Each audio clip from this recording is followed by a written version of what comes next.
I do not get to see your faces, so I don't know your feedback. So it will be really good if you guys can say, hey, hi, hello, or shoot a couple of questions in between while I'm taking classes. It's really welcome. So to get started, can everyone say hi in the group chat so that I know you guys are here? Manish, hello. Riju, hi. Anurag, hi. Rose, hi. Rohit, hello, hi. Riya, Amel, Krishna Prasad, hello. Yeah, I'm getting lots of highs, hi. So, as I told before, feel free to ask any questions during the time I'm going through these slides. And other thing, I might have a really bad internet connection, so my voice may break off at times. So also say that. I'm also feeling that we should have a question and answer session towards the end of the presentation, like say 10 to 15 minutes. So if you have some long questions to ask, just jot down those questions and fire those questions towards the end of the presentation. Uh, and one more question, like how many first year, second year people are here? Like those who guys are just starting the college. Can you guys just say which year you are studying in the group chat, like 1, 2, 3, 4. It really helped me. Amal, thanks. Um, okay, I'm seeing lots of first years here. Rohit, Krishna Prasad, Aishwarya, Sax, Nimisha. Okay, it's really great that we have lots of first years because you guys are so much thrilled about technology and you guys have really good potential to tap into. So Kishore, yeah, thanks. Faris, thanks. And the next thing, what all definitions I say, what all examples I say, mostly are of my opinion and my opinion alone. So before you say this to someone else or before you do some practicals about this, you must make sure that you guys do some research and find a definition for yourself and work your way up. Okay, that's it. That's all are the ground rules. So let's get started. Thanks, Mohammed. Uh, okay, how internet works from the perspective of a DevOps engineer. So who am I? I'm Ashith. I work as a site reliability engineer at Qubole. I also work as a server administrator at Endurance International Group. So, quick question: how many of you guys have a website of yourself, like a website, a domain, or you have created a e-commerce website, pet store, something for your friends or family? Anyone who has a website here? Yeah, ML, yeah, fantastic. Who else? Richu, perfect. It's really great that you guys have a website of your own. Hmm. So I believe you guys would be yeah, Krishna Prasad, not yet hosted though. So you have a domain for yourself, Krishna Prasad? Oh, perfect. You got you are running a server in your home. That is really great. Great, great, great. So you guys would be knowing of Bluehost, Big Rock, Reseller Club kind of website. These are web hosting providers. Endurance International is a parent company of these web hosting companies. I used to work there. And next quick question. Um, Oh, you guys would be aware of the database, big data, data warehouse, data lake, etc., etc. So the company I'm working right now is called Qubole. Qubole has their own open data lake platform, which has to do something with big data and stuff. So those guys are interested in data science. This might be a good presentation for you guys. I hope to make this a good presentation. So today's agenda. Uh, Yeah, obviously, what is a DevOps engineer like? What all way should a DevOps engineer think? And pretty basics, internet and DNS. And this part, guys, you might feel this is mundane or repetitive because we might be covering the facts that you guys might be already knowing. But make like keep in mind that these are the cornerstones or pillars that we will work our way up. So just stand by me when I'm explaining those stuff that you guys already know. And the next, we might be building a marketplace architecture, like how how really Amazon or Flipkart works, like what architecture they might be using, or how can you start up your own marketplace. What should be the architecture you guys should be using, and continuation of that, microservices, automation, and monitoring. And obviously, should you be a SRE or a DevOps engineer? That is your call. So, before going for a textbook definition of DevOps, why DevOps? Before the definition, I would like to say why DevOps. What is the need of DevOps? I'm sure that most of us have written so many codes. Like there are guys who have created websites, and I'm pretty sure those websites work just fantastic. And the next question is, the website works fantastic when you guys coded it. Would it live really well if it is in production? Just imagine there are 5 to 10 people accessing the website at the same time. Scale it up to 1,000, 10,000, 1 million. If that many users are simultaneously using your code, would your code catch fire? That's an interesting question. So that is where DevOps comes in. You have to write scalable code. And I can give you an example. I hope you guys are aware of this app. It's called BevQ.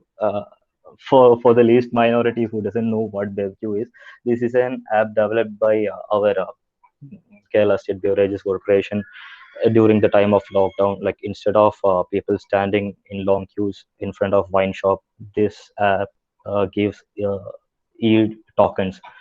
So what happened is like around 10 lakhs, 15 lakhs of requests came in all on a sudden when this app was released in the Play Store. And as obviously the app, the server crashed, saying something went wrong, and the website or app was not reliable at all. Like it's not just the small guys or startup guys who does things like this. Like I'm pretty sure if they had enough time to properly calibrate their servers, bring up, come up with a good architecture, they would have done this so neatly. Like giants like Facebook or WhatsApp, like we have seen several times like Facebook going down. Well, we cannot send messages or in WhatsApp, or you just can't see the last seen part in WhatsApp. Or, yeah, yeah, you guys are aware of it. So why DevOps? We have to make sure everything scales. That is one of the aspect of DevOps. Now, moving on to the textbook definition of DevOps. So, what is DevOps? Uh, does anybody of you know what's the definition of DevOps? Like, what is DevOps? Just fire your answers in chat, or just feel free to talk, unmute yourself and talk. Any idea what DevOps is?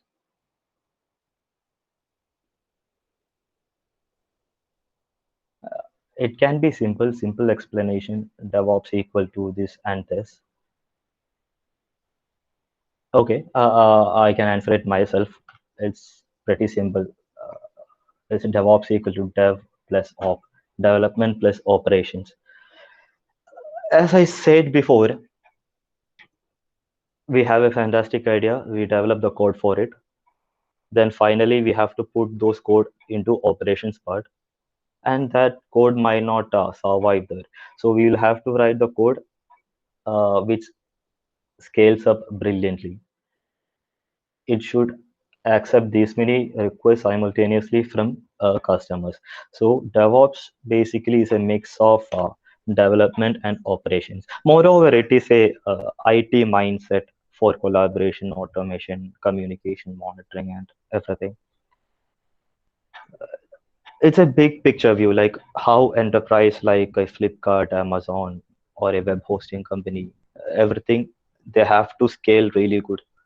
So DevOps engineer comes in the perspective of such instances. So SRE.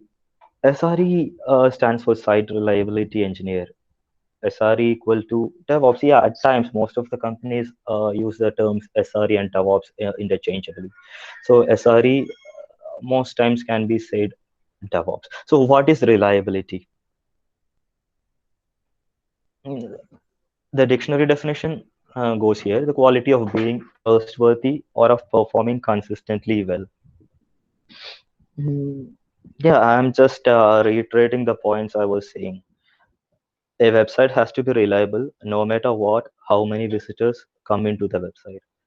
So SRE, the job of SRE engineer is to make sure the website is reliable for all of the connection it is receiving. And yeah, the basics. What is internet? Uh, Internet, the fourth standard textbook definition is internet is network of networks. Everyone uses internet. So here is a pictorial representation of, let's say, internet. Uh, yeah. So just imagine this is a network. What is a network? Network is a collection of interconnected computers. How many computers are here? One, two, three, four, five, six, seven computers are here. And likewise, 3, 4, 5, 6, 7, 8 computers are here. So this can be termed as internet. Let's say this can be termed as a network. Similarly, this is another network, like AS64511 is another network. If we get to interconnect these two networks, it is internet.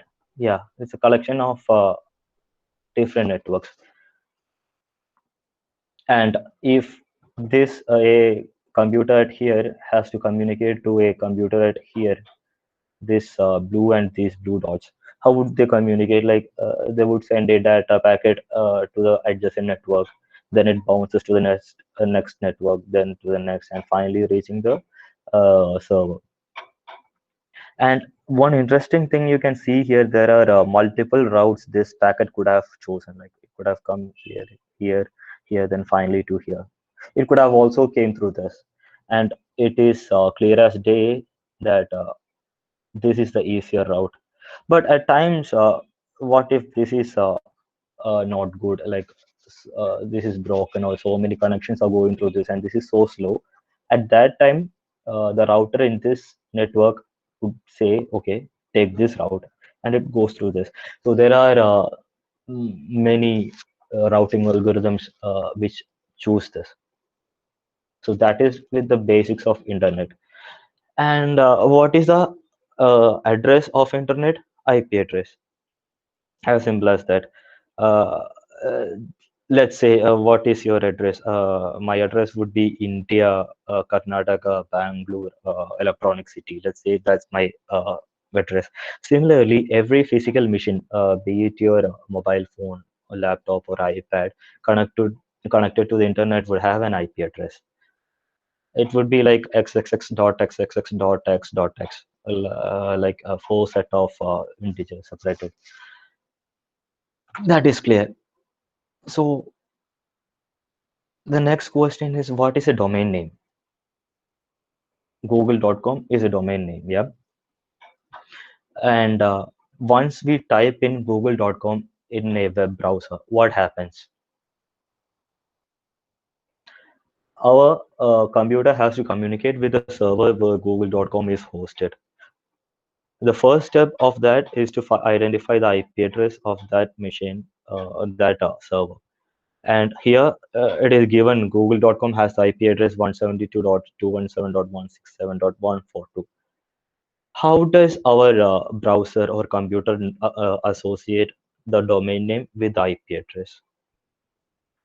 We came up with the idea of domain name because we, as humans, obviously can remember names. We can remember not a lot of names, not the numbers. Whereas a machine works really perfect with numbers. So it's just a trade-off of human machine thing. We remember the domain, and the computer has to find the IP address associated to the name, that is google.com equates to this IP address.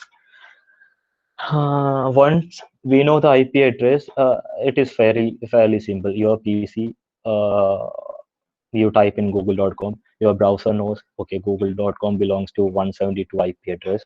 So it takes a packet, puts a seal onto that packet saying this should go to 172 dot so and so IP address, and goes here, goes here, goes here, and finally to the real server. This is like basic introduction for how IP address and domain name work. And the big question here is, how can a browser identify an IP address for a domain name? Okay, this is a chart of DNS resolution. Uh, so let's take an example of google.com, or just say example.com. This is your PC and this is your modem or router, whatever you have in your home. So you type in example.com. So your browser has a cache, your Windows machine or Mac has a cache. First, the browser looks into system's cache to see if example.com has any IP address in the memory. Just say example.com has the IP address 1.1.1.1, and browser doesn't have it cached. Windows doesn't have it cached. So the computer obviously goes to the router or the default gateway here and ask, okay, I have this domain example.com, give me the IP address. So what does the DNS resolver do? It's probably some of you have already gone to example.com and DNS resolve has already cached the value 1.1.1. If yes, it returns a cached value. Okay, example.com points to this IP address. If not, what it does? So there are this 13 root name servers globally, and DNS resolvers know the IP address of 13 root name servers. It's just a directory index like a phone book. Okay, if I don't have the value for the requested domain name, I should go to ask the root name servers, and DNS resolver should have already installed the IP address of the root name servers. So it goes to root name server and asks, okay, I have got this example.com domain. Give me the IP address associated to it. And root name server says, okay, I don't know anything about example.com, but I know the .com part, where to look for the .com part. It gives the IP address for TLD server. The .com stands for top level domain. Root name server say, okay, I have the top level domain name server, and returns that. Now DNS resolver knows where to look for that .com domain. It goes to TLD server, asks, okay, I got a .com domain, example.com. Give me that. Then this server would say, okay, example.com points to this address, say 1.1.1. Goes back to DNS resolver. Uh, and the DNS resolver has this IP address 1.1.1. It goes to the actual server and confirms if it has the necessary IP address in it, kind of similar, and it returns yes. If it returns yes, it finally saves example.com matches to 1.1.1 in DNS resolver memory, and finally returns to your computer. So everything of this happens in an instant when you type in a website. Let me quickly pull up my terminal here. So there is this tool dig plus trace example.com. So I hope you guys can see this. So example.com has the IP address 93 dot something. So how did our browser or computer got this? Trace example.com. These all are the root name servers that DNS resolver already knows. Like there are 13 A B C D F G H I J K A L M 13 root name servers, and it went to there, and It then goes to GTLD, global top level domain, which is .com, and gets another set of data. And the next step, it even goes to the further server, gets the IP address. Now the browser knows example.com points to this IP address. So that is with how the DNS works. Now let's create a marketplace from scratch, like Amazon or Flipkart. You guys know that once Flipkart had the big billion day sale, uh, it worked fine for like 10 minutes. After that, the entire server caught on fire. Like people started to get error messages saying something went wrong. So we have to properly scale a website to serve concurrent requests. So uh, let's start from base. Let's take an example of Krishna Prasad. He said that he set up a server in his home. So how would have he set up? He might have a laptop. In that, he might have installed a web server, and he might have also installed a database server, say MySQL or MariaDB or something. And you have developed the website. Let's say it's an e-commerce store. You have developed it and put it on your laptop. And the first day you just receive 10 to 15 visitors, and everything is good. You're getting enough money to buy things. But all of a sudden, customers start to complain, oh no, your website is so slow. Uh, your website at times is not working for me. It works for my friend. The payment gateway thing is not working, and lots of errors. Basically, you have hit a bottleneck. There are so many number of connections a computer can freely give up. Like if it receives some 100 connection, it might start heating up, and this laptop cannot hold more. So what we would do, we will just add a new RAM, new hard disk, or we buy a new server grade PC, like, or a gaming PC maybe, like a PC like which cost 1.5 lakh, something like that.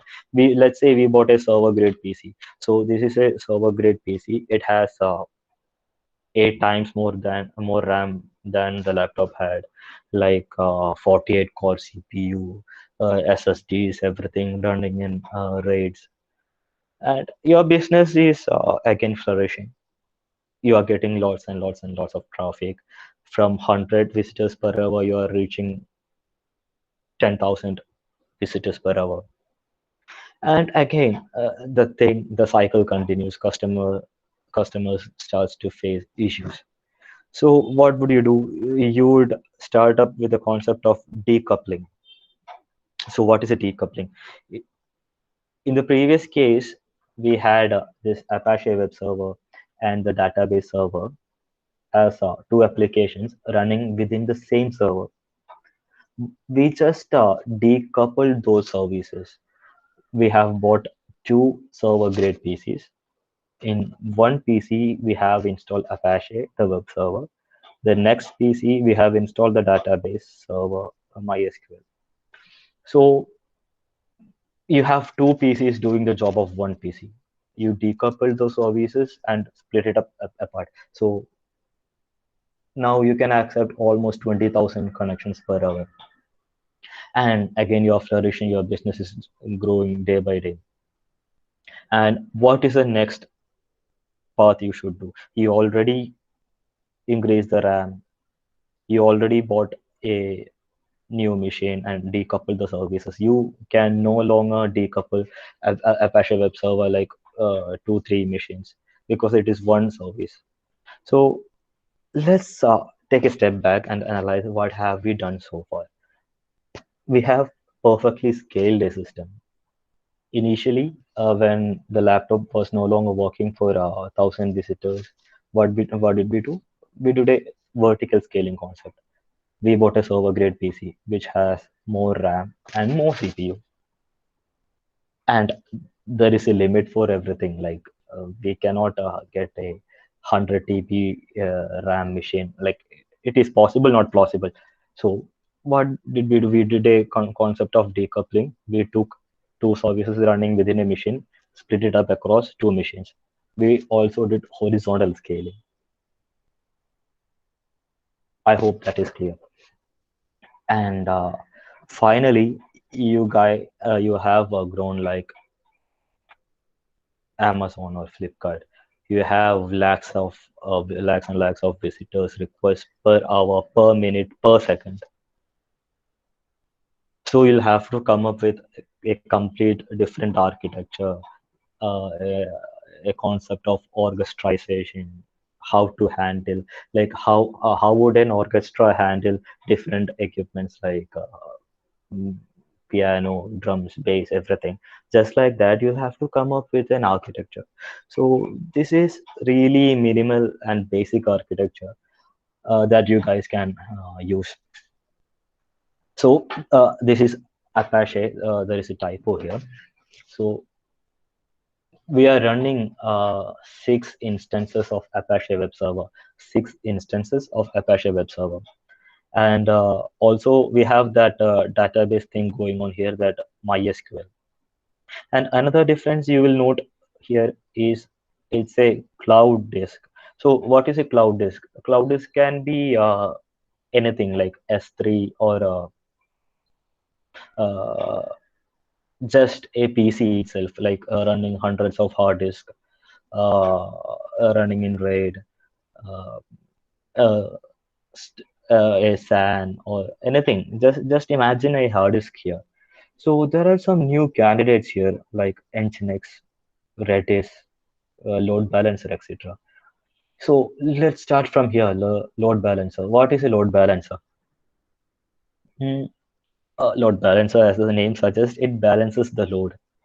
So just say there are 1 lakh requests per minute your website is receiving.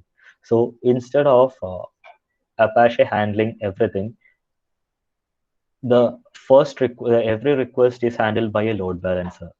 Then load balancer decides what type of requests go to what type of servers. I'll repeat once again. The load balancer takes a decision on what kind of request goes to which kind of servers. Just say you have developed the website using PHP. So PHP is a programming language that you guys know. Just like x equal to a plus b, you write code in .php. So Apache is a dynamic web server. Dynamic web server means it can run programs, just like your C code. You can run programs in Apache. So what if a customer requests a .php page? It should goes to Apache, which is a dynamic web server. Nginx. Nginx is another option, another set of web server. Uh, we can kind of call it static web server, but it is not. But for the sake of explanation, let's say this is called a static web server. So what is a static web server? A static web server cannot do the programming part. It just can display a file. Just imagine you have a picture which is in .jpeg format. This Nginx web server can just display that picture. Whereas for Apache web server, you have written a code x equals a plus b, read a and b, print x as sum of a b. Apache can do that program in Apache's mind and give the output. So what is the advantage of Nginx here? Nginx being static web server, it can handle like more requests. If Apache, one web server in Apache cluster can handle 5 requests, one web server in Nginx cluster might handle 50 because it doesn't need to compute anything most of the times. So Nginx is efficient when it comes to raw data, say JPG images, MP4 videos, text files, log files, everything which is static Nginx handles it really well. So the duty of load balancer here was to split up the incoming connection as .php and .jpg gives it to two servers. And here you can see MySQL cluster. So what is MySQL cluster?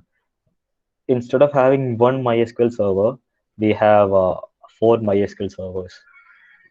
There might be a slave, master, slave configuration. Just imagine it is more powerful. That is one thing. And there is another thing called Redis. Redis is an object storage concept, an object key value pair, let's say. So what is a key value pair? What all are the queries you would run on MySQL?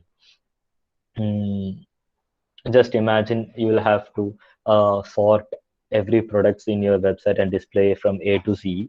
You would write a query like select products from product table, order by ascending, descending, whatever be the logic. And MySQL computes that, comes up with a table and return to the web server.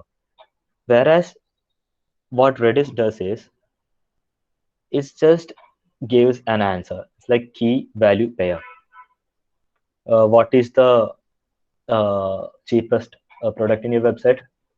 It will be writing in a table like the cheapest product is a pen, and which is the most costly product. It would be a gaming PC. It's like a simple table.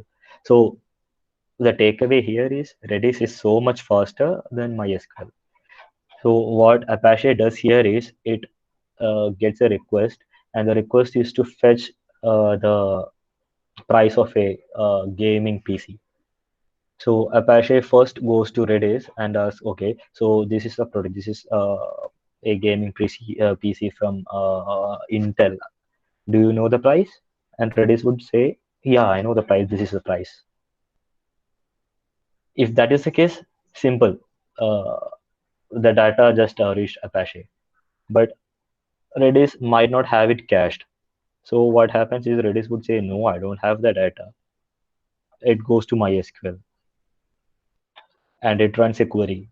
Select this product from this table, from this view, get the price from the other table with the ID of this product. It runs a complicated code based on your architecture, saves it in Redis, gives information to Apache. So one thing to note here, the end customer or the public customer doesn't know there are these many servers at the back end. They just communicate with the load balancer. Everything from here comes to here. Everything from here comes to here. And finally, the customers, the public goes to these load balancers. So this kind of architecture can handle lots of connections. So now moving forward to the bigger picture view of DevOps. DevOps has main uh, three concepts, like three pillars, I would say: microservices, monitoring, continuous deployment. Uh, Microservice. What is a microservice? We have two sets of architecture here: the monolithic architecture and a microservice-based architecture. Let's take an example. Just imagine the example of Flipkart. If you have installed Flipkart application in your mobile phone, you can see lots of tabs at the bottom pane. Like one tab would be shopping, the other tab is videos and TV shows. Like if you're interested in TV shows, you can click that and it would show TV shows and everything. Just imagine a big billion sale, a Black Friday kind of big sale is happening with Flipkart. Lots of customers would get into Flipkart just for shopping. And they might not be interested with the video or the TV shows kind of part. At the same time, time moves on, and we are in a nationwide lockdown, so nobody is buying any products from Flipkart. Everybody is just interested in seeing videos or TV shows.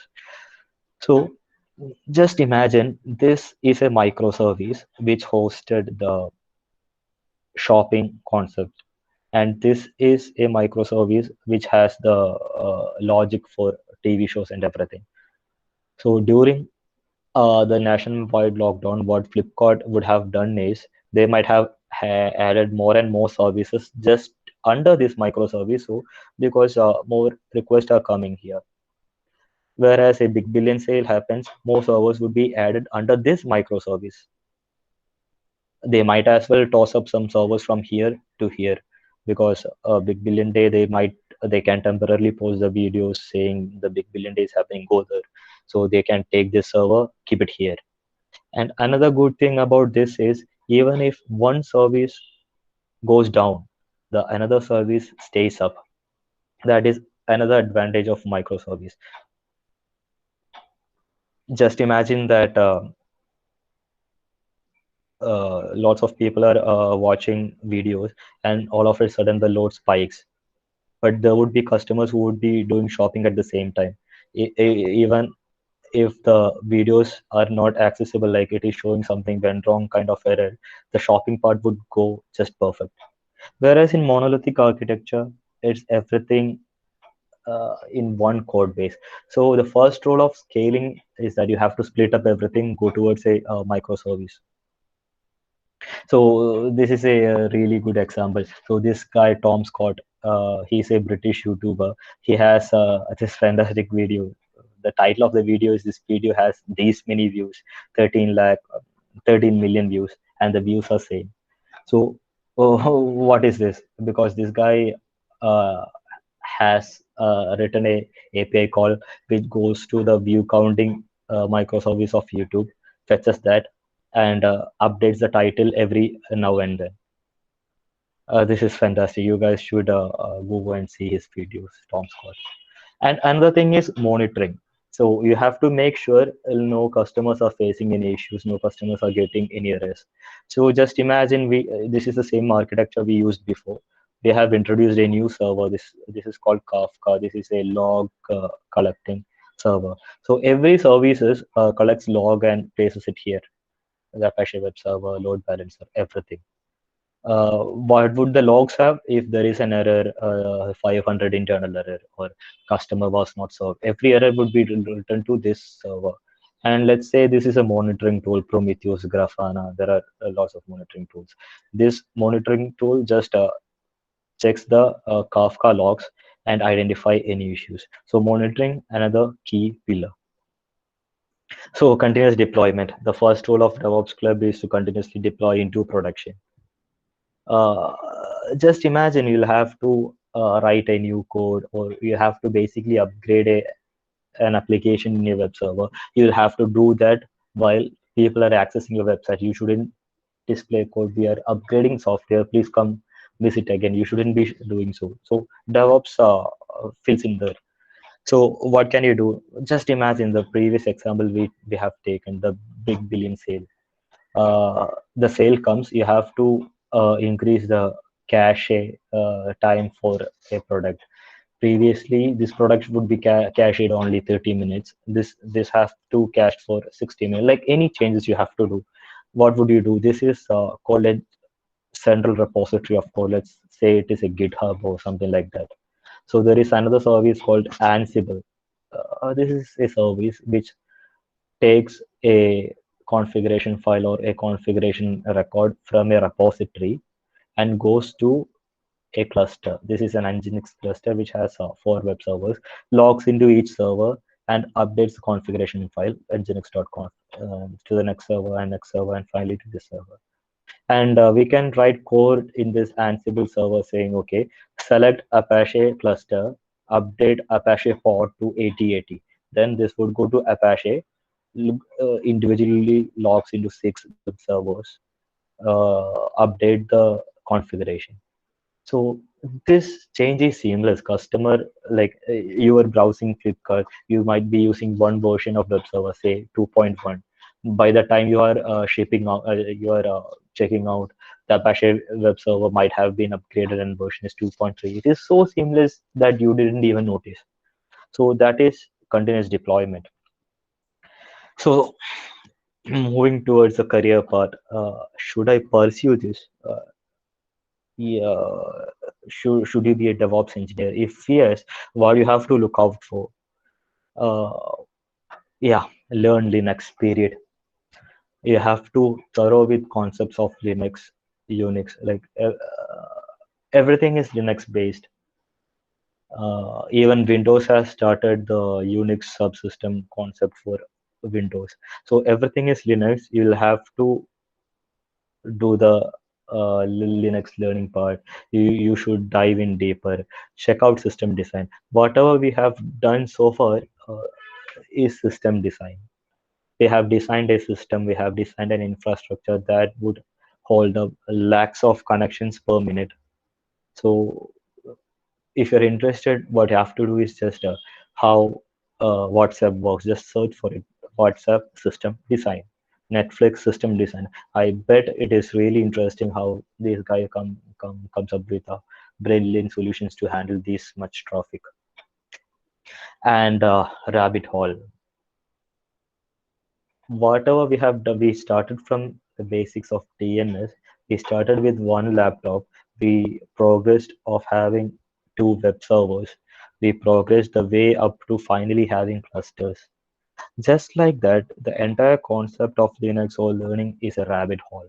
You'll have to dive in deeper and deeper. The more you dive in, you get to know, the lesser you know. So you'll have to notice each small detail that you are studying. Yeah, that's a good way to go. And what's in it for you? It's always challenging. Fly high and dream. Unlike a normal software engineer, here you'll have to do what you have to brainstorm, like might have sleepless night at times, come up with unique ideas. Okay, we can.